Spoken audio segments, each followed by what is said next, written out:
Muy buenas noches. La tormenta invernal que afecta a Estados Unidos ya dejó un saldo nuevo. Hasta el último reporte son 65 las personas sin vida. La cifra, según aseguraron las autoridades, puede ir en aumento.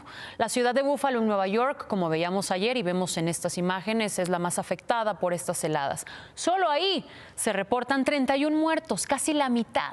Más de 4,000 personas en Buffalo seguían sin energía y apenas esta tarde las condiciones del clima mejoraron un poco, pero mejoraron. Los servicios de emergencia empezaron a recolectar la nieve que todavía hoy superaba el metro de altura. Y desde ayer el presidente Biden aprobó la declaración de emergencia para que Nueva York pueda recibir la ayuda federal de manera inmediata. Solo hoy, más de 3,000 vuelos tuvieron que ser cancelados dentro, hacia o desde Estados Unidos, de acuerdo con el sitio FlightAware. Miles de pasajeros siguen varados en aeropuertos de ciudades como Chicago, Austin, Dallas, Washington, Minnesota.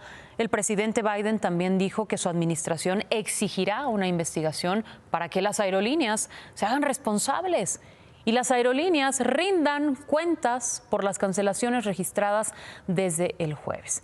Pero volviendo a México, el caos en el aeropuerto de Tijuana parece estar quedando atrás. Por lo menos ayer anunciábamos la cancelación de 184 vuelos desde el 23 de diciembre, lo que dejó a más de 34,000 personas varadas en el aeropuerto en plena Navidad. No pudieron llegar a casa, no pudieron celebrar en familia y, hay que decirlo también, ninguna aerolínea, por lo pronto hasta ayer, ninguna aerolínea se había responsabilizado como debía. Ninguna. Sin embargo, hoy el director del aeropuerto, Eduardo González Pérez, ya dijo que el 90% de los vuelos fueron restablecidos. Hasta esta tarde solo se hablaba de unos 4,000 vuelos cancelados, vuelos que afectan sobre todo a quienes van de regreso a California.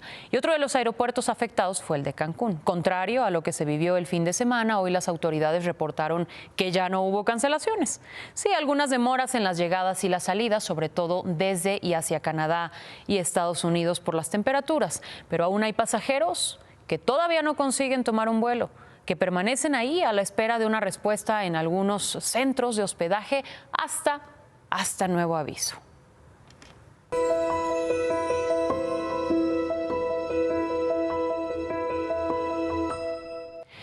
Vamos a ver esta historia. El sábado, en las vísperas de Navidad, el sábado 24, un comerciante, vendedor de tamales, que solo trabajaba, fue atropellado en calles de Cuautitlán Izcalli. Si bien la policía municipal detuvo al responsable, a quien mató a este tamalero, poco le duró, porque resulta que hoy está libre. Esta es la historia. Para hacer tamales yo te recomiendo que compres esta. Trae esos 4 gajos, o como nosotros lo conocemos, como cuartas. Grabarse preparando la comida que vendía hace suponer que disfrutaba de su trabajo. Este video, dado a conocer por el periodista Carlos Jiménez, es la presentación pública de Jorge Claudio, el tamalero, hombre con más de 10 años en el oficio que era el sostén de una familia de 4, y que camino a su venta diaria fue asesinado por un conductor que lo arrolló con todo y su triciclo la mañana del 24 de diciembre. El responsable, Ken Omar Flores Alarcón, que presuntamente manejaba bajo los efectos del alcohol, huyó del lugar.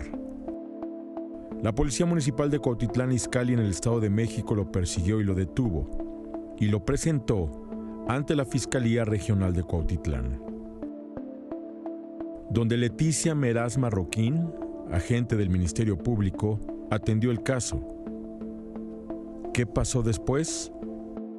El hijo de la víctima, Jorge Raciel Claudio, denunció en sus redes sociales que el conductor salió libre porque, escribe, el plazo de 48 horas había pasado y que al hacerse cargo de la supuesta indemnización, que ni siquiera nos han dicho de cuánto, ya no había problema alguno.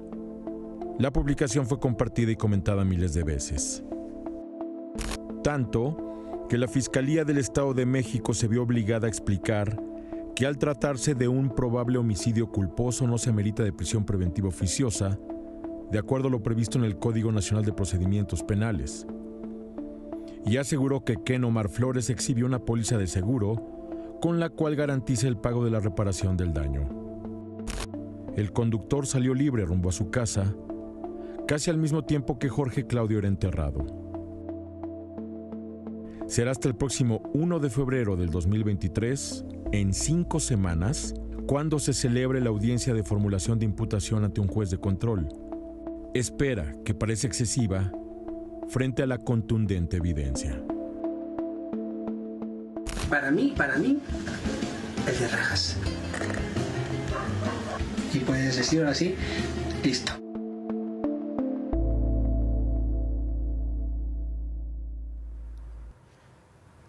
Así la justicia en México. En paz descanse Jorge Claudio. Ahora, en temas de violencia, soldados del Ejército y elementos de la Marina y de la Guardia Nacional se enfrentaron a presuntos miembros de la familia michoacana en el paraje Puente de los Sabinos, esto en Zacualpan, al sur del Estado de México. 3 fueron detenidos y al menos 2 agresores murieron. ¿Cómo inició todo?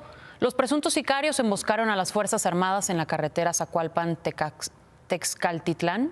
Se habla de que uno de los abatidos sería uno de los jefes de la familia michoacana en esta región, identificado como Alberto Romero, alias La Macrina, responsable de la emboscada y de la masacre de 13 policías estatales y ministeriales en Coatepec, Arinas, que seguramente recuerdan, ocurrida en marzo del 2021. Pero no fue el único hecho violento registrado en estas últimas 24 horas. Esta madrugada, un comando embistió a los asistentes a una fiesta en un salón en la colonia El Milagro, en Cancún. Era una fiesta de expolicías municipales. Murieron 2 personas, uno de ellos un expolicía y otra mujer. 4 personas más resultaron heridas. La Fiscalía General de Justicia de Quintana Roo detalló que la principal línea de investigación es una venganza entre grupos rivales dedicados al narcomenudeo en Cancún.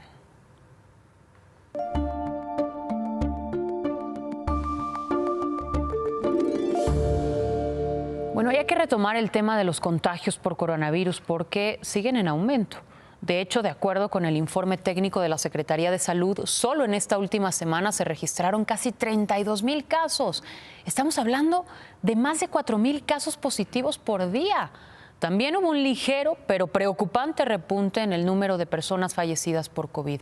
225 muertes en los últimos 7 días. Y con esto, en cifras oficiales, se tiene un registro de 331,000 defunciones, que, sumados a los datos del registro civil, el total es de más de 504,000 defunciones. 504,000 mexicanos fallecidos por coronavirus. Esta mañana, inclusive, el doctor Hugo López-Gatell reconoció la tendencia en el aumento de casos durante las últimas 8 semanas, a la que ha denominado sexta ola. Principalmente, dijo, por las bajas temperaturas, aunque también aseguró que es más lenta comparada con las 5 olas anteriores. ¿Qué pidió? Permanecer atentos al crecimiento de los casos y destacó que las hospitalizaciones por lo pronto no se han disparado de la misma forma. Pero en cuanto a los servicios de salud en nuestro país, hoy también el presidente en la mañanera fijó este compromiso. El año próximo, a más tardar a finales, ya tenemos un sistema de salud pública como el de Dinamarca, y puede ser que mejor, en donde la atención médica, los medicamentos son gratuitos, tienen políticas que eran completamente inalcanzables en México, porque en Dinamarca, para empezar, no hay corrupción. Por lo mismo, que el presupuesto rinde y tienen establecido algo que llaman estado de bienestar, que es lo que nosotros vamos procurando. Bueno, ojalá tuviéramos la economía de Dinamarca. En Dinamarca, el financiamiento de los servicios de salud depende de los impuestos y del presupuesto de los estados. Por eso, hoy el presidente también reconoció que el Estado tiene la obligación de garantizar el acceso a la salud, sin una sola excepción. Ahora no Ahora se va a garantizar el derecho constitucional a la salud, lo que establece el artículo 4 de la Constitución. Entonces, ¿para qué vamos a fijar cuotas en estos 24 estados? Estos 330 hospitales y en 8.079 unidades médicas rurales, sobre todo en estos hospitales, ya no hay caja registradora, no se cobra. Entonces, ¿para qué vamos a fijar tarifa? El que tenga posibilidad de hacerlo y quiera ir a un hospital privado, lo puede hacer. Este es un derecho. Y añadió esto. El estado de bienestar va a garantizar el derecho a la salud, gratuito. Y esto lo saben las enfermeras y lo saben los médicos y están muy contentos y nos están ayudando mucho, como siempre, los trabajadores de la salud. Presidente. Y es un proceso que se había dilatado, porque tú hablaste de tiempo, porque lo íbamos a hacer desde el inicio del gobierno, pero se nos vino la pandemia y tuvimos que atender la emergencia.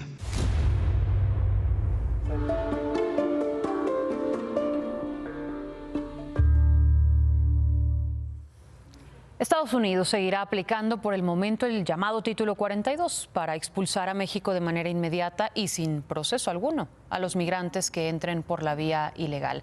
La Corte Suprema resolvió que el gobierno de Estados Unidos debe seguir aplicando esta norma de manera indefinida hasta que los jueces tomen una decisión definitoria. ¿Cuándo será esto? Solo ellos lo saben. Lo que sí es que la discusión empezará en febrero, cuando escuchen los argumentos de los 19 gobiernos republicanos que han exigido desde el principio mantener esta política. Había incertidumbre sobre la decisión de la Corte de Estados Unidos, si los jueces ponían fin o no al Título 42. Se esperaba incluso un aumento importante en la migración. Por eso estados como Texas reforzaron su seguridad de manera tajante. Estas imágenes son de la frontera entre Ciudad Juárez y El Paso. Las bardas de malla ciclónica y los alambres que colocó el gobierno a lo largo de la frontera. Desplegaron a elementos de la Guardia Nacional con todo y equipo táctico para impedir a toda costa que los migrantes puedan cruzar y entrar ilegalmente a Estados Unidos. Por todas partes nos quieren cerrar las puertas, ¿me entiendes? Entonces uno se siente como desprotegido y a veces uno piensa que ellos son los que lo van a proteger y lo van a resguardar cuando ya mira ahora ves soldados armados, militares, volquetas por todos lados militarizadas. Sí desanima un poquito, pero bueno, ahí con la fe puesta en Dios, esperemos a ver qué pasa. La fe, la inagotable fe de los migrantes a pesar de lo difícil, porque muchas veces el sueño americano, y lo hemos visto a lo largo de muchos meses, es paralizado precisamente por las detenciones en la frontera. El gobernador de Texas, el republicano Greg Abbott, envió otros 3 autobuses con más de 100 migrantes a la residencia oficial de la vicepresidenta Kamala Harris. Esta vez los dejaron así, en la calle. Hemos visto imágenes como esta, pero en plena noche de Navidad, a una temperatura de menos 8 grados centígrados. Bueno, pues hoy el gobernador Abbott presumió que durante el año utilizó este programa para trasladar a casi 16,000 migrantes desde Texas a ciudades demócratas. Pero también hoy recibió desde México una dura crítica del presidente López Obrador. El presidente dijo que el gobernador Abbott es antimigrante, inhumano y muy anticristiano por lo que hizo el sábado. Antes de hacer una pausa, ya es oficial.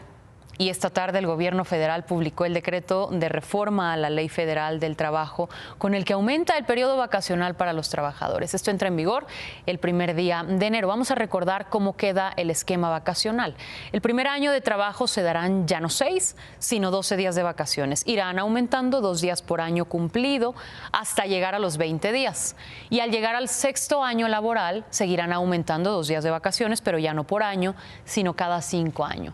años, más o menos como está en este esquema que tenemos en pantalla.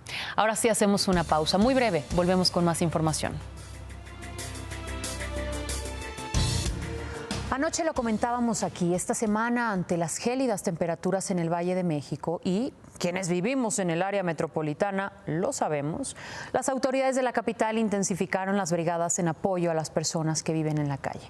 Les han entregado cobijas, comida caliente y lo más importante, la posibilidad para no enfrentarse a las heladas madrugadas. Estas son las voces de quienes tienen que sobrevivir sin alimento, sin un techo, sin una cama, por decirlo menos.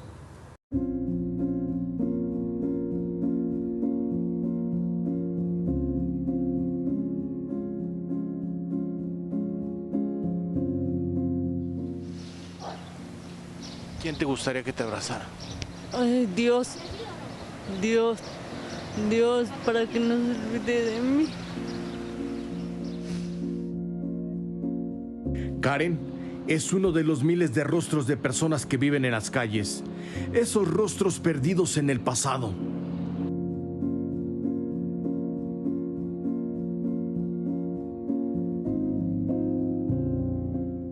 ¿Cómo te gustaría vivir? Súper mega bien. ¿A quién no le va a gustar vivir bien? Tener una casa, una cama o algo así. ¿Cómo es esta temporada de frío en las calles? Horribles, horribles, horribles. El frío ha estado horrible. No, pues ahorita me regalan una cobija con eso. ¿Y qué extrañas de tu familia? Un montón de cosas. Todo. ¿Qué es todo? Todo, un abrazo, no sé.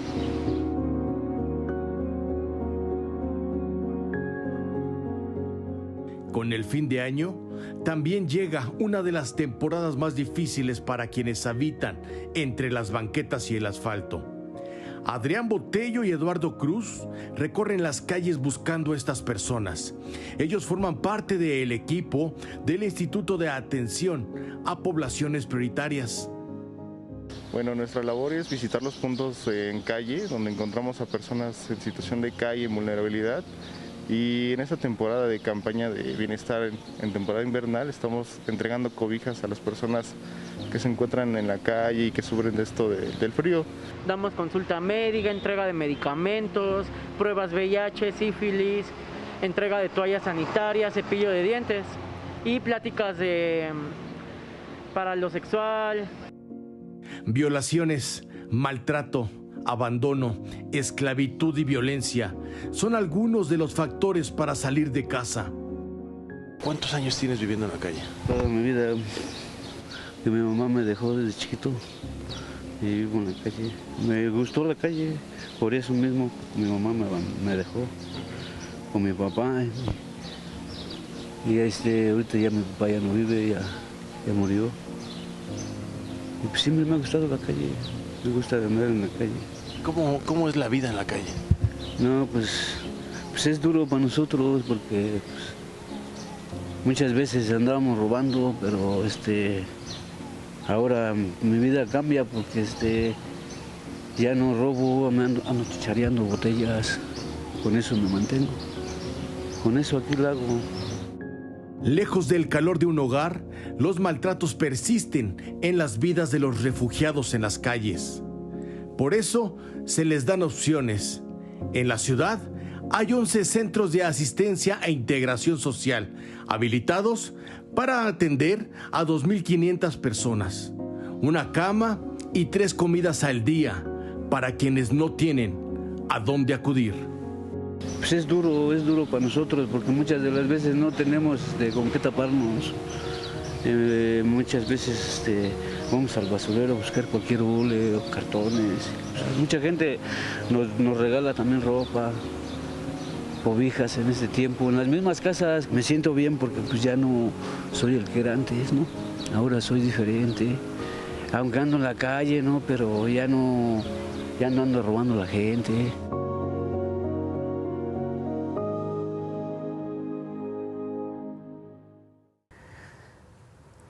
El México real.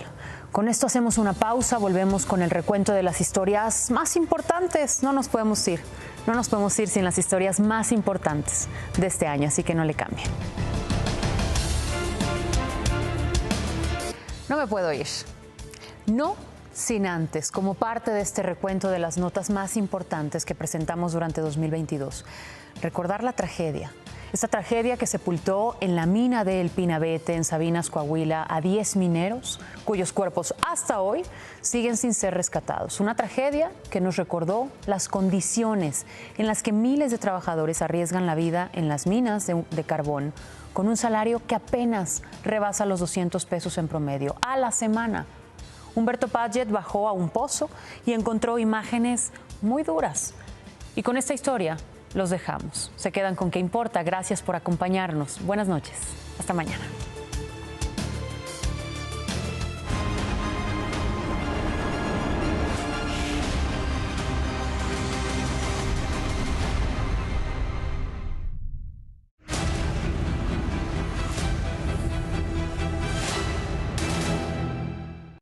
¿A dónde vamos, jefe? Pues a las extrañas de la Tierra. A huevo, vámonos.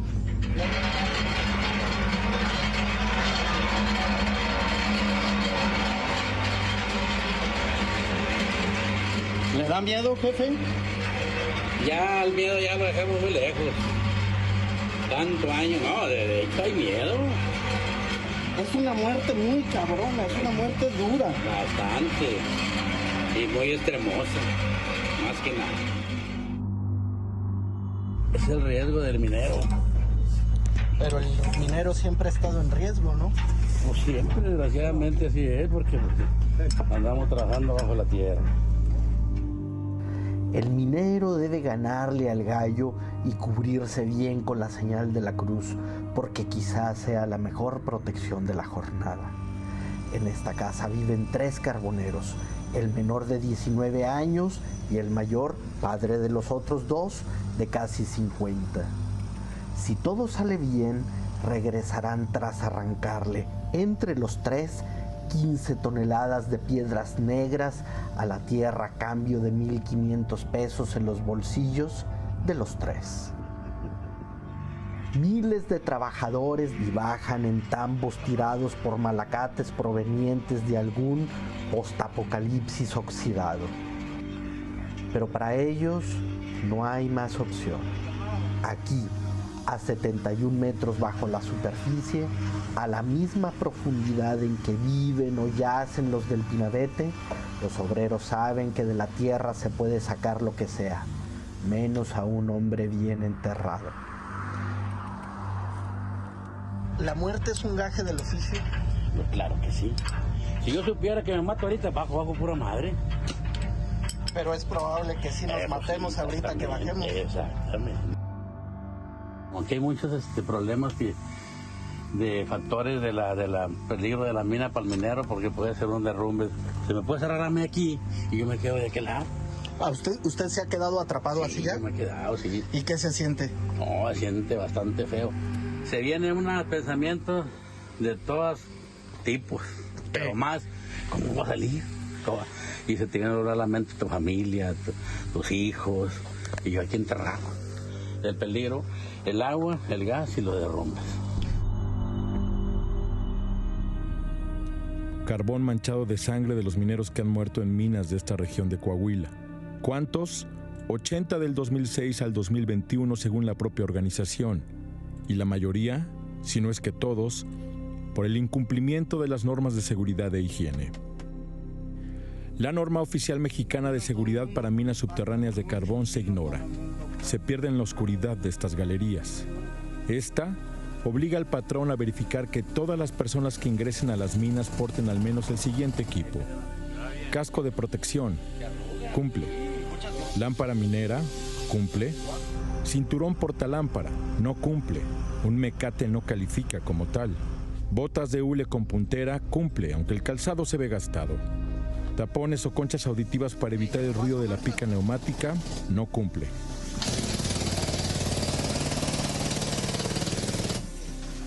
Lentes de seguridad, no cumple. Guantes, no cumple. Respiradores contra partículas no cumple. Ropa de trabajo de algodón o de materiales que no generen electricidad estática no cumple. Autorrescatador, que es un equipo de respiración autónomo para emergencias, no cumple. Si se contrastan otras obligaciones de la norma contra la realidad de estos agujeros, las omisiones se acumulan. No hay señalización para las rutas de evacuación a través de líneas de vida en las galerías. No hay identificación de tuberías que conduzcan fluidos. No se ve el programa de mantenimiento de esta máquina, que es la que sube y baja un tambo adaptado de calera. En campo, las cosas deben de ser diferentes. El carbón rojo seguro pone en evidencia muchas más.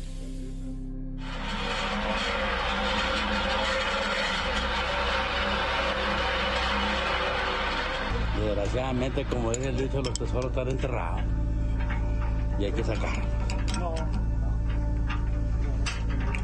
Y este tesoro es de ¿qué? De 100 pesos la tonelada, de 120 pesos la tonelada, de 80 pesos la tonelada. Ese es el tesoro que hay. No, ese es el tesoro que hay que sacar, cueste lo que cueste. Puede costar 50 pesos, hay que sacarlo, ¿para qué? ¿De qué se va a vivir? ¿Y su vida? Pues sí. ¿Se imagina la muerte? Pues sí, y acá arriba, ¿quién me va a mantener mi familia?